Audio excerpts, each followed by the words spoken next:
Hello student, आज हम UP board 2024 के गणित के प्रश्न पत्र में कैलकुलस के 8 नंबर वाले सभी प्रश्नों को हल करेंगे।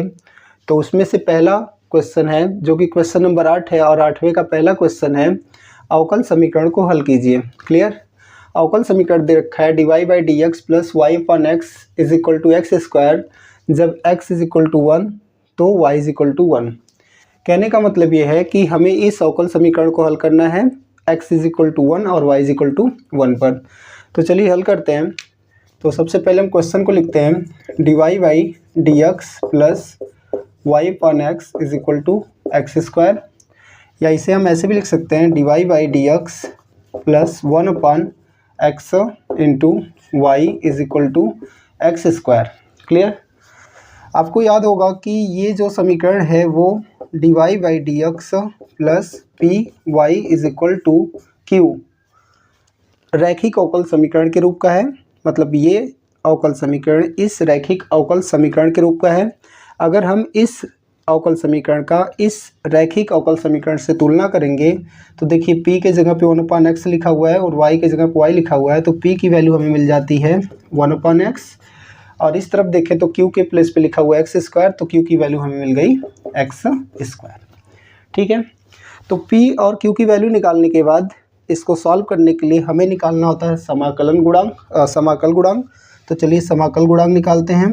तो समाकल गुणांक, समाकल गुणांक को हम लोग इंग्लिश में इंटीग्रेटिंग फैक्टर कहते हैं और इसको शॉर्ट में लिखते हैं आई डॉट एफ डॉट, और ये इज इक्वल टू होता है e power integral of p with respect to x, या is equal to e power integral of p की वैल्यू है 1/x, यहाँ रखते हैं तो ये हो जाएगा 1/x with respect to x।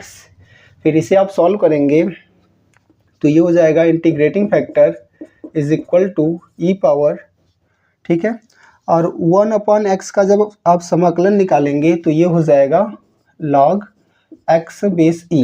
Clear. और log x बेस e को आप लिख सकते हो x, मतलब इंटीग्रेटिंग फैक्टर हमारा आ गया x। ठीक है।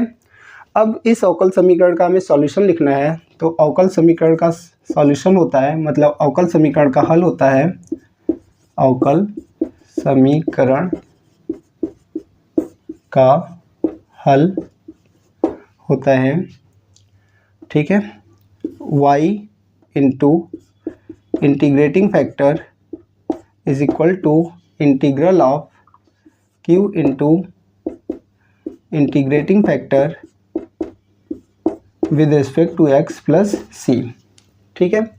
अब इसमें हम इंटीग्रेटिंग फैक्टर की वैल्यू रखेंगे तो ये हो जाएगा y x is equal to integral of q की वैल्यू कितनी है एक्स स्क्वायर, तो हम यहाँ पे रख देंगे x square into integrating factor कितना है x, तो यहाँ पे रख देंगे x dx प्लस c।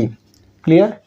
या इसे और सॉल्व करेंगे तो ये हो जाएगा y x is equal to, इसको आप देखो तो एक्स स्क्वायर का x में मल्टीप्लाई करोगे हो जाएगा x cube dx plus c, या इसे और सॉल्व करोगे तो ये होगा y x is equal to x cube का इंटीग्रल करोगे तो ये आएगा x पावर 4/4 प्लस c।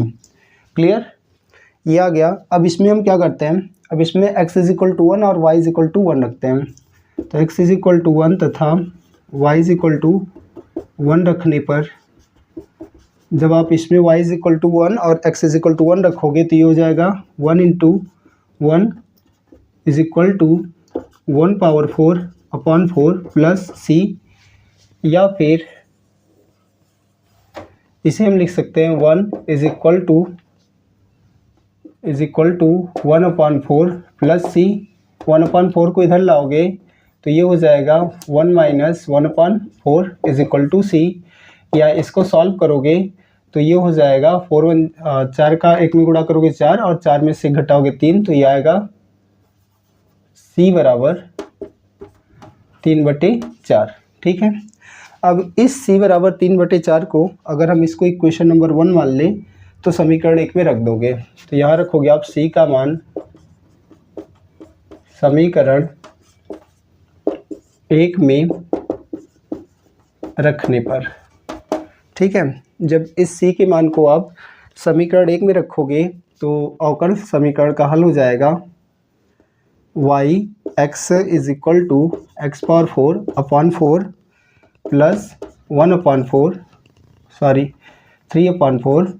फिर इसे और सॉल्व करोगे तो ये y x is equal to, यहाँ हर बराबर है तो ये हो जाएगा 4 एक्स पावर 4 प्लस 3 और 4 को इधर भेजोगे तो ये हो जाएगा 4 वाई एक्स बराबर एक्स पावर 4 प्लस 3। ठीक है, इसको इधर ले जाओगे तो ये हो जाएगा x power 4 minus 4 y x plus 3 is equal to 0।